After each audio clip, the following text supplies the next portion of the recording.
Just the formula, then. Put the diapers back. The words sliced through the noise of the Beverly Center like a blade. Thayer Lockwood looked up from his phone. She was there. Maribel, his ex-wife. Her coat was frayed. One boot was zipped halfway. She was holding a baby on one hip, another in a stroller. And she was counting change. "You're short, ma'am," the cashier whispered, "by $6.87. Maribel's hands trembled as she opened her wallet again, more receipts than bills. Thayer couldn't move, couldn't breathe, couldn't believe what he was seeing. The woman he divorced, discarded, was standing 3 checkout lanes away, choosing between diapers and formula like she was splitting lifelines. And then the baby in her arms turned, slate-gray eyes, his eyes. "Put it on my card." The words fell out before he even realized he was walking, before the walls he'd built. 3 years of silence, pride, clean exits, had time to hold.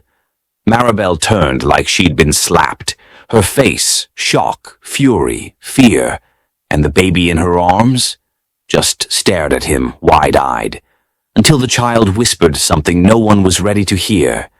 "Daddy? Welcome back, my beautiful family and friends. Happy new month of February to every single one of you. I truly missed you all. It's been a challenging season with some technical issues, but by God's grace, everything is falling back into place. Thank you for standing by me. Your love and support mean more than I can say. Before we begin, I want to say a short prayer over you. To the women, may God strengthen you, comfort you, and surround you with peace and favor. To the men, may God guide your steps, bless your hustle, and give you wisdom in all you do. And may God's protection rest on us all. Amen. If you're happy to be here in this new month, hit subscribe, and please wish me a happy new month in the comments. I'll be reading them all. Also, tell me where you're watching from. My USA and UK family, I see you make sure you watch till the end, because tomorrow's story is one you definitely don't want to miss. Now, let's get into the story. He had never told the child his name, so how the hell did he know? "That's not possible," Thayer whispered, like the words themselves might rewind time. But the eyes didn't lie. Not in his family, not in his bloodline. Gray like a winter storm. Just like his father's. He took a step forward, pulse pounding. "Say, Maribel." She grabbed the receipt with one hand, balanced the baby with the other, and turned her back like the world hadn't just cracked in half. "Maribel, wait." No answer. Just the screech of stroller wheels as she pushed toward the exit, her face tight, her jaw clenched. He followed. The Beverly Center's glass doors hissed open, releasing them into a parking garage soaked in exhaust and late afternoon haze. Thayer caught up at the elevator. Her fingers jabbed the call button like it owed her money. "Are they mine?" he blurted. Maribel didn't turn around. "I saw his eyes." Still nothing. "I know those eyes," he said. "I've seen them in every mirror for 39 years, so unless you adopted twins that just happened to—" "You don't get to ask questions," she snapped. The elevator dinged. She shoved the stroller inside. "Maribel?" "Don't," she warned, voice low and brittle. "Not here." He stepped in anyway. They rode in silence. The twins were quiet too. Too quiet. The boy, the one who called him Daddy, clutched a soft plastic key ring and studied him like he was a puzzle with a missing piece. The elevator opened. Maribel pushed forward again, moving faster now. She didn't look back. "Just talk to me," Thayer called out, shoes echoing off concrete as he chased her through the rows. Maribel spun so fast, the stroller jerked sideways. "Talk to you after 3 years of silence, after you walked away and never looked back?" Thayer's chest rose and fell. "I didn't know." "Exactly," she spat. "Because you didn't want to." "That's not fair." "Oh, it's exactly fair," she said, eyes blazing. "You said I wasn't the one. Remember that? or she's not the one. You told your lawyers to handle it, and they did. They handled me like a problem. I was angry. You were cruel. That shut him up. Maribel turned back toward her car. The right side was dented, paint peeling. A child's sock was stuck in the door. He couldn't stop staring at it. That sock hit harder than any courtroom settlement. I can help, he said quietly. She laughed, not because it was funny, but because it was so damn predictable. Of course you can, she said. You're Thayer Lockwood. You fix things with money. I'm not trying to buy my way out of this. Then what are you trying to do? He hesitated. I don't know, he admitted. I just saw him, them, and everything else stopped making sense. Maribel's hand hovered on the car door. You don't get to parachute in now like some kind of savior, she said. We're not damsels. We're survivors. A beat passed, then another. She opened the back door and started buckling the kids in, Luca first, then Lila. The movements were automatic, efficient, tired. Thayer just stood there, hands useless at his sides. He started. I just want to understand. Understand? She said, still not looking at him. Fine. I'll give you something to understand. She stood and faced him. The garage lights flickered overhead. You lived in a gated compound in Trousdale Estates, she said. I lived in a one-bedroom above a liquor store in North Hollywood. You flew private to Davos. I rode the metro with a double stroller and a diaper bag held together with duct tape. You ate at Nobu, so I counted change for baby food. Don't tell me you want to understand. Thayer swallowed hard. She wasn't yelling. That's what made it worse. I didn't know you were pregnant, he said, because your people made sure you wouldn't. She walked around the driver's side and got in. He stood there like a valet without a purpose. I'm not your problem anymore, she said, window halfway down. And neither are they. They're mine, he said, aren't they? Maribel's face gave nothing away, but her voice had edges again. They're yours, she said, but they're not your responsibility. Then she drove off. I never took your money. Maribel's voice cut clean through the cafe noise, soft but sharp. I walked away with nothing but 2 car seats and a name that doesn't open any doors. The kids sat in their high chairs between them. Lila babbled at a biscuit. Luca quietly pulled apart a paper napkin, shred by shred. Thayer, seated across the tiny round table, looked completely out of place. Bespoke suit, $9,000 watch, and the kind of guilt that doesn't wash off with espresso. Maribel stirred her coffee with a plastic stick. She didn't touch it. She hadn't even taken off her coat. I signed the settlement, he said quietly, trying to make sense of her words. My lawyers said it was generous. I didn't take it. You refused. All of it? Every last cent, she said. I wasn't going to let you buy your way out of fatherhood and call it closure. He blinked, stunned. But why? Maribel looked at him then, really looked at him. Because I knew if I took it, I'd never stop being the woman you walked away from. I'd just become the woman you paid to disappear. Thayer couldn't respond, couldn't breathe. His fingers gripped the coffee cup so tightly it creaked. I tried to tell you I was pregnant, she said. 2 weeks after I left. I emailed. I called your office. Nothing got through. He remembered that time. Vaguely. Deals, travel. His legal team handling everything. Make it clean, he had told them. Make sure I never hear her name again. He had meant the paperwork, not her life, not their kids. You erased me, Maribel said, her voice hollow now. Paid people to make me disappear, and they did. Thayer felt something sharp pierce beneath his ribs. This wasn't abandonment, it was erasure, and he'd written the check. If you're listening right now, help me prove something wrong.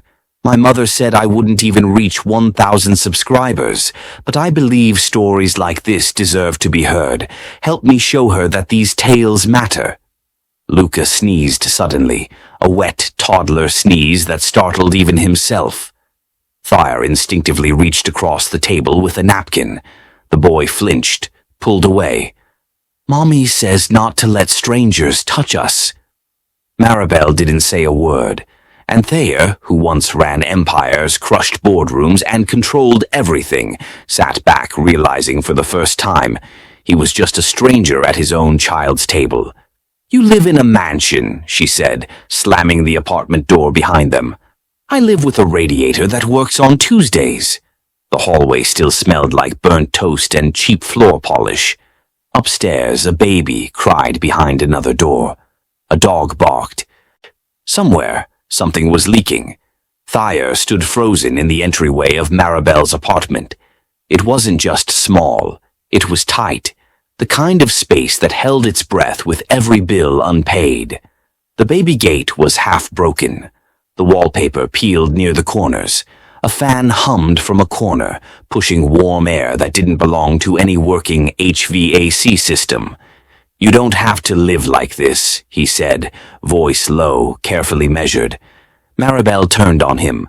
"Oh, and what would I live on, Thayer? Your pity?" "No," he said quickly. "Help. I just want to help." "With what? Diapers? Rent? A life you had no interest in until 20 minutes ago?" He flinched. She didn't stop. "You have chefs and drivers and marble floors. I have neighbors who babysit so I can pick up night shifts. So I have baby monitors that buzz and a fridge that clicks when it's tired." In the corner, the twins sat on a faded playmat. Lila's toes poked through her socks. Luca let out a soft cough, raspy, labored. "What's wrong with him?" Thayer asked, stepping closer. "Asthma," Maribel said. "Mild, usually." "Is he on medication?" "When I can afford it." The sentence didn't hit him like a punch. It hit like a quiet, steady wrecking ball. He looked around again. Really looked. At the second-hand crib, the duct-taped stroller by the door. A single framed photo. Maribel holding the twins. No one behind the camera. She built this entire life alone. He had built boardrooms. She had built survival.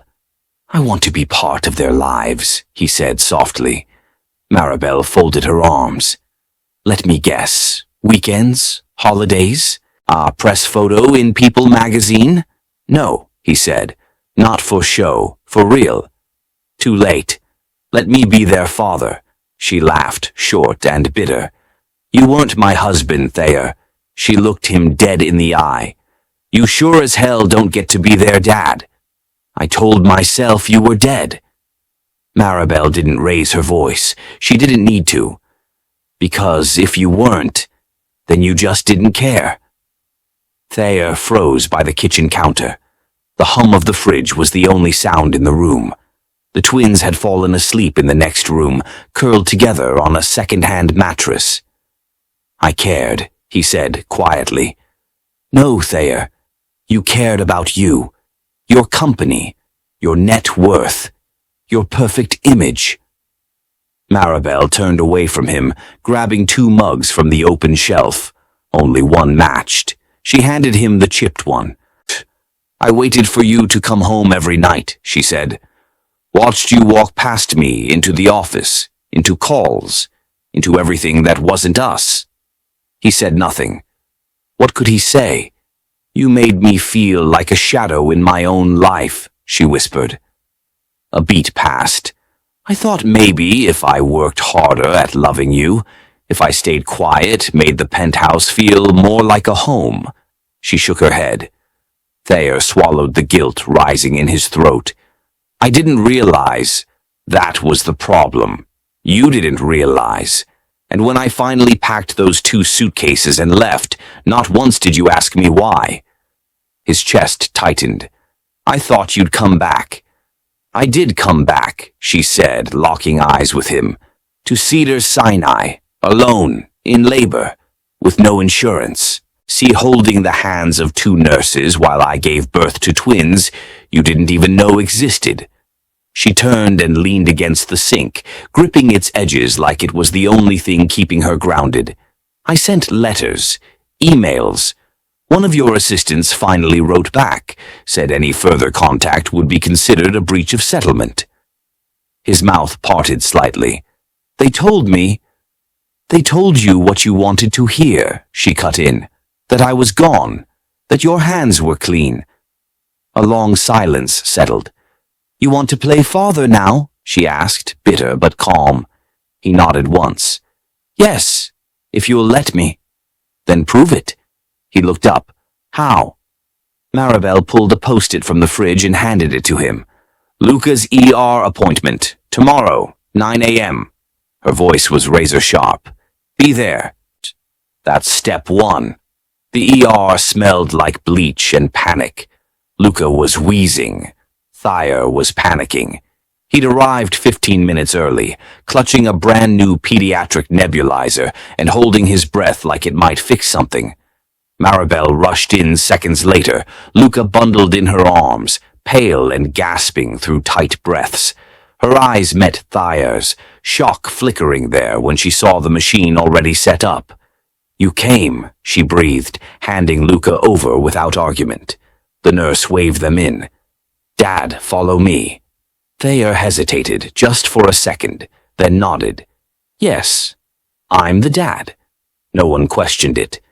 The next hour moved in a blur of tubes, pediatric specialists, and soft reassurances. Thayer stayed through all of it, sat still while Luca clutched his finger with tiny, trembling hands. Maribel watched him closely. Not with trust, but not with hate either. Outside the exam room, she spoke first. I didn't think you'd show. I didn't think I'd leave, he said quietly. And yet, here we are. She didn't smile, but something in her face uncoiled, just slightly. He drove them home in silence. Luca slept in his car seat, flushed but breathing easier. As they pulled up to her building, the little boy stirred.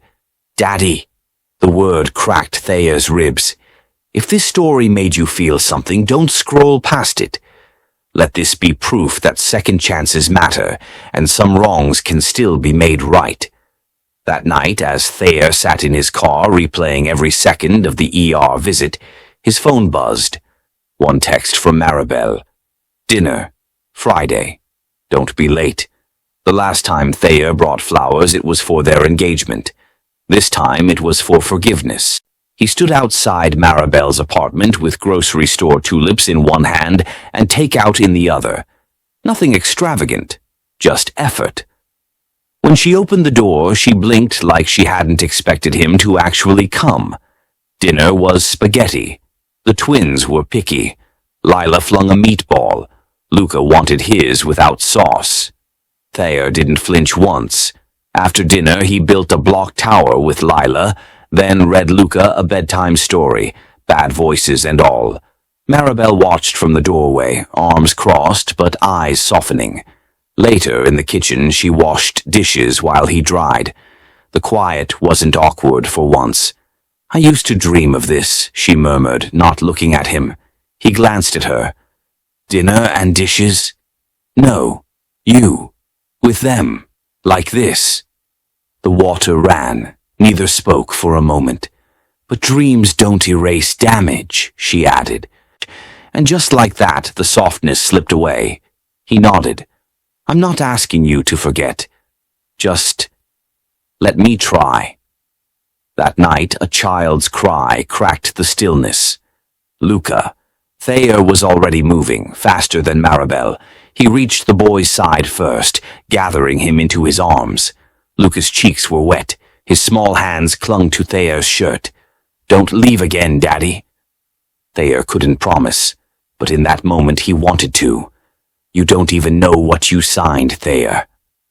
Maribel didn't say it with venom. She said it with truth, and that made it worse. They were sitting on the edge of her worn couch. The kids were asleep. The television buzzed in the background, muted. She handed him her old laptop. One email dated 2 weeks after the divorce. Subject line, important. Please read. It's about the baby. Sent. Never replied. Two marked as read by someone in his legal team. Thayer stared at it, eyes burning. Another message, and another. A letter from her OB, a scanned ultrasound. All ignored. I never got any of this, he said, voice hollow. You told your lawyers to handle everything. They did. She looked at him, tired but not cruel. You didn't just walk away. You built a wall so high I couldn't even tell you were going to be a father. His pulse roared in his ears. He'd been so focused on efficiency, control, image. He hadn't realized what clean break meant when filtered through a team paid to protect him.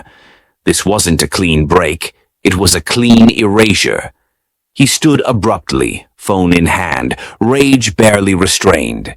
Find out what else I missed, he snapped into the receiver. His voice shook. And don't stop until I know everything. They were on a blanket at Santa Monica Pier, the wind lifting Maribel's hair as waves curled against the sand. Luca was asleep on Thayer's chest, soft breaths rising and falling. Lila giggled nearby, barefoot, building lopsided sandcastles with a plastic cup. Maribel sat beside them, watching, smiling but still guarded. Thayer didn't blame her. He was still earning this moment. I talked to a therapist, he said softly, not to impress, just to confess. One that works with families like this. Blended, broken, trying. She glanced at him, said nothing. I want to co-parent, be present, not as a checkbook or a guilt trip, as their father. A pause. And if you'll let me, as someone who supports you too, not because I should have, but because I want to. Maribel blinked quickly, all staring out at the ocean. I used to cry thinking you'd never know them, she said. Now I cry wondering how I ever did it alone. Thayer reached over and touched her hand, not grabbing, not forcing, just steady. I was wrong, he said, about everything that mattered. Luca stirred, shifted against his chest.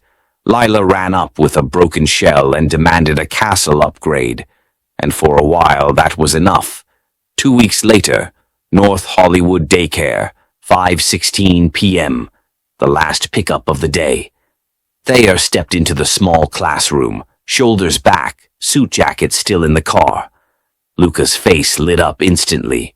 Daddy! The boy ran full speed, backpack bouncing, cheeks flushed. Thayer bent low and scooped him up, laughing, tears stinging the corners of his eyes. For the first time in years, he didn't feel like a CEO. He felt like a father. If you've ever lost something you didn't realize was priceless until it was almost gone, then you understand this story. Don't just watch, stay, subscribe, because some stories don't end. They begin again. Thank you for staying with this story until the very end. If this one moved you, the next story will leave you even more intrigued. It's deeper, more intense, and full of unexpected turns. Tap the image on your screen now to continue the journey, and don't forget to subscribe so you never miss a story like this again.